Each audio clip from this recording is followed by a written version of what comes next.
நான் மிக மனத்துடன் இந்த போராட்டத்தில் இருக்கிறார். அவர்கள்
இந்த நாள் புனிதர்களுடைய நாள். நமக்கென வாழாது பிறர்க்கான பிறரின் நன்மைக்காகவும் நமது தேசிய இனத்தினுடைய விடுதலைக்காகவும் தேசிய இனம் தனது தனித்துவத்தை பேணி பாதுகாப்பதற்காகவும் எந்த ஒரு பிரதிபுகாரத்தையும் எதிர்பாராது தங்கள் உயிரை துச்சமென மதித்து தங்கள் உயிரை எமது இனத்துக்கு ஆகுதியாக்கி சென்ற பெருமக்களுடைய நாள். இதிலே பலர் அடங்குகிறார்கள். உண்மையிலே இந்த எமது தேசிய போராட்டம் 1949ஆம் ஆண்டு தான் ஆரம்பமானது. தமிழ் பேசும் மக்கள் தனி தேசிய இனம் தாயகம் சீரண்யம் என்ற கோட்பாட்டிலே உருவானது. இன்றும் அதே கோட்பாடு தான் முன்னிக்கப்படுகிறது. இலங்கையிலே வாழுகின்ற சகல இன மக்களும் பெரும்பான்மை சிங்கள மக்கள் என்றால் என்ன, சிறுபான்மை முஸ்லீம் மக்கள் என்றால் என்ன, சிறுபான்மை தமிழ் மக்கள் என்றால் என்ன, எல்லோரும் தனி தேசிய இனங்கள். அந்த இனங்கள் தங்களுடைய அடையாளத்தை பேணி ஒன்றாக வாழ வேண்டும் என்ற ஒரு கோட்பாட்டின் உருவாகிறதான் இந்த ஆரம்பகால சாத்வீக போராட்டம். துரதிர்ஷ்டவசமாக நாடு சுதந்திரம் அடைந்த பொழுது எங்களுடைய எல்லா மக்களையும் இணைத்து அவர்களையும் பங்காளிகளாக்கி இந்த நாட்டினுடைய தலைவிதியை நிர்ணயிப்பதிலே அவர்களுடைய பங்கை ஏற்று நடக்கின்ற ஒரு அரசியல் அமைப்பு உருவாகாதால் தான் இந்த 60 வருஷமாக இந்த பிரச்சனை நீடித்து வருகிறது, இன்றும் நீடித்து வருகின்றது.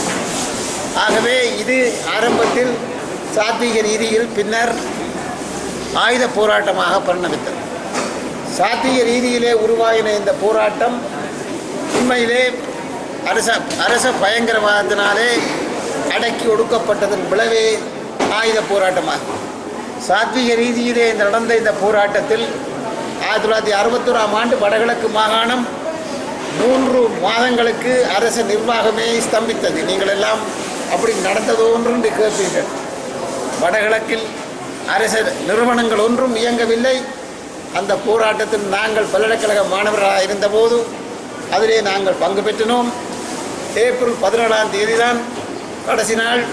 நீங்கள் எங்கள் பல்கலைக்கழகத்தின் முதல் துணைவேந்தராக இருந்த பேராசிரியர் வித்யானந்தன் அவர்கள் தலைமையிலே பேராதனை பல்கலைக்கழக மாணவ மாணவிகள் எல்லாம் ஒரு வரிசையாக வந்து அதில் பங்கு அரச படைகள் சரி 12 மணிக்கு இறக்கப்பட்டு சாத்திய போராளிகள் எல்லாம் துன்புறுத்தப்பட்டு அடுத்து நொறுக்கி வெளியேற்றப்பட்டது மட்டுமல்ல, அதில் ஈடுபட்ட தலைவர்களின் சிறைவாசம் வீட்டு காவலிலே வைக்கப்பட்டார். சாத்தியம் அடக்கப்பட்டது மட்டுமல்ல, பின்பு மாறி மாறி வந்த அரசுகளுடன் செய்யப்பட்ட ஒப்பந்தங்கள் கூட சரியான முறையிலே நடைமுறைப்படுத்தப்படாததால் இந்த அரசியலிலே தமிழ் மக்கள் தனியாக போக வேண்டுமென்ற அடிப்படையில் தான் பட்டுக்கோட்டை தீர்மானம் 76ஆம் ஆண்டு வந்தது. சர்வதேச ரீதியிலே நமது பிரச்சனையை ஐக்கிய நாட்டு சபைக்கு கொண்டு சென்றிருக்கின்றது. உண்மையிலே தியாகம் என்பது பலன் எதிர்பாராத செய்யப்படுகிறது. அவர் ஒரு பலனும் எதிர்பார்க்கிறது. இன விடுதலைக்காக தங்களை அழைத்து சென்றவர்களுடைய உண்மையான விசுவாசமான தியாகத்தின் மூலமாக இன்று ஐக்கிய நாட்டிலே எங்களுடைய பிரச்சனையாக கொண்டு கொடி கட்டி பறக்கும். அத்தகைய பெருமைக்கு வழிவகுத்த இவர்களை பற்றி அவர்களுக்கு அஞ்சலி செலுத்துவது எமது கடமை. இன்னன்றி ஒன்றார்க்கும் உய்வுண்டா உய்வில்லை சென்னன்று போன்ற மகள். ஆகவே எமது மக்கள் ஒளிவுக்காக தங்களை அளித்தவர்களை தங்களுடைய குடும்பத்துக்கு எந்தவித பலனும் எதிர்பாராது, தங்கள் குடும்பத்திற்கு அல்லது எதிர்பாராது இன விடுதலைக்காக அளித்த தியாகிகளுக்கு மட்டுமல்ல, அந்த இன விடுதலை போராட்டத்திலே பார்வையாளராக இல்லை பங்காளிகளாக நின்று தங்கள் உயிரியை அர்ப்பணித்தவர்களை நாங்கள் பெருமைப்பட வேண்டும். துரதிர்ஷ்டவசமாக இவர்கள் செய்த இந்த தியாகம் இன்று அரசியலிலே வியாபார பொருளாக மாற்றியமைக்கப்படும். தங்களுடைய சுயநலத்துக்காக அவர்களை உச்சரித்து இந்த அவர்களுடைய தியாகத்துக்கு ஒரு தக்க உறுதியான தீர்வை பெற்று தருவதற்கு பதிலாக அற்ப சொற்ப சலுகைகளுக்காக இவையெல்லாம் விலை பேசுகின்ற கட்டமாக வருகின்றது. ஆளுநமையிலே இந்த தியாகம் அழியாது உள்போவாது பாதுகாக்கின்ற பொறுப்பு எங்கள் ஒவ்வொருத்தருக்கும் உண்டு.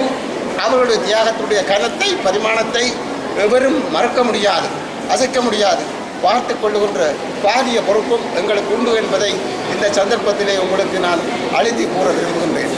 ஆகவே ஒரு வாழுவதற்கு தாமும் அடைந்து வேறியவருக்கும் வாழ வைத்த ஒரு சமுதாயத்திற்கு நன்றி கடன் மட்டுமல்ல, இன்று மற்றவர்களுக்கு நாங்கள் இதை செய்வதன் மூலம் நன்மை பயக்கின்ற ஒரு பெரிய கைங்கரியத்தை நாங்கள் ஆற்றுகின்றோம்.